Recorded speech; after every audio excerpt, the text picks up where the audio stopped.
Salut les débrouillards, mon nom est Yannick Bergeron et je suis le créateur des expériences pour le magazine. Aujourd'hui, je te propose une expérience de physique plutôt que de chimie pour comprendre un phénomène d'action et de réaction. Tout d'abord, j'ai apporté ici une bouteille de ketchup. Si je prends ma bouteille de ketchup et que je la revire à l'envers, moi, ça se fait que ça ne sort pas. Eh bien, il faut créer ce qu'on appelle une action-réaction. Regarde bien. En utilisant la paume de ma main, je vais réussir à faire le sorti. Non! La gravité a agi. Mais si je fais ça, c'est encore plus rapide. Et c'est ça que je vais essayer de te montrer avec une expérience toute simple. On va utiliser une pomme, mais toutes sortes de choses. T'es prêt? C'est parti!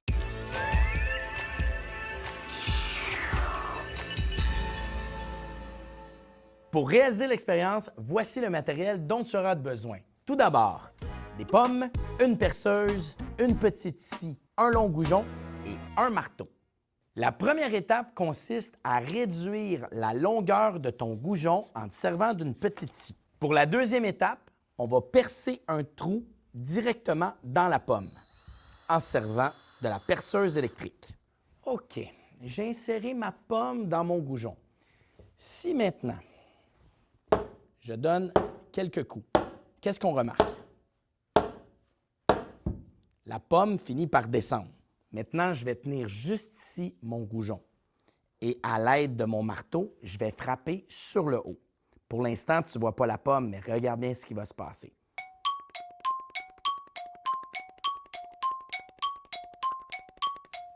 La pomme est remontée. En frappant avec mon marteau sur le goujon, ma pomme, qui était directement en bas de mon goujon, s'est mise à monter littéralement le haut de mon goujon. Et pourtant, lorsque je frappe sur le sol, la pomme tombe. Est-ce que tu peux m'expliquer ce phénomène? Bien, c'est très simple. On appelle ça action-réaction. Premièrement, la gravité, à cause de la pomme juste ici, va avoir tendance à descendre grâce à sa masse. Mais lorsqu'on frappe sur le goujon de bois, il y a un mouvement qui fait en sorte que l'action qu'on vise vers le bas va être compensée par une action qui va être vers le haut. On appelle ça action-réaction. Et c'est pour ça que tranquillement, pas vite, la pomme remonte. Ce qui est important de comprendre, c'est que la pomme doit avoir une chair qui est solide pour lui permettre d'éviter d'avoir ce qu'on appelle un coefficient de frottement trop faible, pour que ça puisse tenir tout au long qu'on frappe sur le goujon avec le marteau. C'est ce qu'on appelle le phénomène d'action-réaction.